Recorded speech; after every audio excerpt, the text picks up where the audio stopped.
10th class मैंने आपको ये क्वेश्चन भेजे थे पहले, तो अब इनको मैं एक्सप्लेन कर रही हूँ, आप इनको जरा अच्छे से समझ लीजिए बेटा। फर्स्ट है इसमें पादप हार्मोन क्या है। हार्मोन आप सबको पता है कि हार्मोन्स होते हैं, जैसे हमारी बॉडी में भी हार्मोन सिक्रीट होते हैं, कुछ इस खास तरह के केमिकल्स होते हैं जिनका अलग अलग फंक्शन होता है। इसी तरह से पादपों में भी क्या होता है, ऐसे केमिकल्स या हार्मोन्स निकलते हैं। वो एक रासायनिक पदार्थ होते हैं जो क्या करते हैं, उनका भी क्या काम होता है, वो पौधे की वृद्धि करने में हेल्प करते हैं और उसमें क्या कहते हैं, विभेदन मतलब उसको अलग अलग भागों में जैसे हम डिवाइड कर पाते हैं ना, कुंद, जड़, तना, पत्ती, विभेदन संबंधी क्रियाओं पर नियंत्रण करते हैं। तो पादप हार्मोन विभिन्न प्रकार के रासायनिक पदार्थ होते हैं जो पौधों में वृद्धि और विभेदन संबंधी क्रियाओं पर नियंत्रण रखते हैं।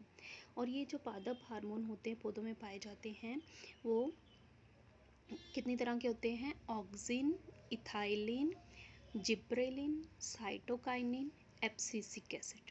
ठीक है, तो 5 तरह के ये हार्मोन हैं। कौन कौन से हैं, दोबारा से सुनिए।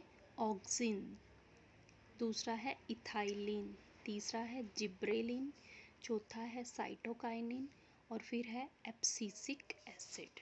ठीक है, नेक्स्ट क्वेश्चन है, छुई मुई की पत्तियों की गति प्रकाश की ओर प्ररोह की गति से किस प्रकार भिन्न होती है। आपने देखा हुआ है छुई मुई के पत्ते जब उनको हाथ लगाते हैं तो वो क्या हो जाती है, ऐसे बंद हो जाती है। पहले ऐसे पत्ती होती है, जब उसको टच किया जाता है तो ऐसे बंद हो जाती है। तो छुई मुई जो होती है उनमें प्रकाशानुवर्तन गति का प्रभाव पड़ता है, वो प्रकाश की तरफ क्या करती हैं, बढ़ती हैं। पौधे का प्ररोह जो होता है ना, बहुत धीमी गति से प्रकाश आने की दिशा में वृद्धि करता है। जिस तरफ प्रकाश आ रहा होता है उस दिशा में वृद्धि करता है। लेकिन उसके पत्ते जो होते हैं वो स्पर्श की अनुक्रिया के प्रति बहुत ज़्यादा संवेदनशील होते हैं। स्पर्श करने पर क्या होता है कि इसकी सूचना जो होती है वो विभिन्न भागों तक, पौधे के विभिन्न भागों तक बहुत तेजी से जाती है। पादप क्या करते हैं, इस सूचना को एक कोशिका से दूसरी कोशिका तक संचारण करते हैं और इसमें क्या होता है कि वैद्युत रसायन मतलब केमिकल का इस्तेमाल होता है और उसमें सूचनाओं के चालन के लिए कोई खास उत्तक नहीं पाए जाते हैं, इसलिए वे जल की मात्रा में परिवर्तन करके अपने पत्तों को क्या कर लेती हैं, सिकोड़ के उसका आकार जो होती है वो बदल लेते हैं। तो इनमें खास तरह के उत्तक नहीं पाए जाते इस क्रिया के लिए, वे जल की मात्रा में परिवर्तन करती हैं जिसके कारण अपने पत्तों को वो क्या कर लेती हैं, सिकोड़ लेती हैं। नेक्स्ट क्वेश्चन है, एक पादप हार्मोन का उदाहरण दीजिए जो कि वृद्धि करने को बढ़ाता है। तो वो हार्मोन कौन सा है, ऑक्सिन।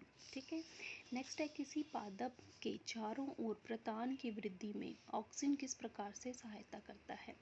प्रतान क्या होते हैं, इस तरह की संरचना आपने देखी होगी, मटर के साथ इस तरह की कुंडली जैसी हरी हरी सी संरचना जो होती है, कई बार उसकी आपने अगर पत्ती के साथ देखी हो तो वो संरचना जो होती है वो पाई जाती है।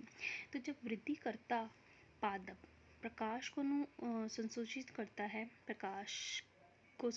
करता है, तब ऑक्सिन नामक पादप हार्मोन जो होता है वो प्ररोह जो होता है उसके अग्रभाग में पाया जाता है और ये कोशिकाओं की लंबाई में वृद्धि करता है। अब पादप पर एक ओर से प्रकाश आ रहा है, तब ऑक्सिन क्या करता है, वो विस्तृत होकर प्ररोह के छाया वाले भाग में आ जाता है। मतलब जिस तरफ उस पर प्रकाश पड़ रहा है उसके दूसरी तरफ प्ररोह के प्रकाश के से दूर वाली दिशा में ऑक्सिन का जो सांद्रण होता है कोशिकाओं की लंबाई में बढ़ाने में सहायता करता है। तो वहाँ पे क्या हो जाएगा, ये ज़्यादा हो जाता है, तब वो क्या करता है, वहाँ पे ऑक्सिन जो होता है वो क्या हो जाता है, ज़्यादा हो जाता है और वो लंबाई बढ़ने के लिए कोशिकाओं को उद्दीपित करेगा। तो वो क्या करते हैं, प्रतान के रूप में फिर वो क्या करते हैं कि उसकी सहायता से पादप जो होता है दूसरे पादप पे चढ़ जाता है। जैसे ये जो है पादप, इसमें से क्या होता है कि यहाँ पे सारा ऑक्सीजन आ जाता है आगे, तो ये क्या कहते हैं, प्रतान जो होते हैं वो आगे चलते चलते चलते ये दूसरा कोई पौधा है उसके साथ में क्या होता है, उसके ऊपर चढ़ जाता है और ये प्रतान स्पर्श के लिए संवेदनशील होते हैं। जब आधार के संपर्क में आते हैं तो प्रतान का यह भाग बड़ी तेजी से क्या करता है, वृद्धि करता है और वस्तु से दूर रहता है और वह वस्तु को चारों ओर से जकड़ लेता है। ठीक है, ये आपने बेटा क्वेश्चन कर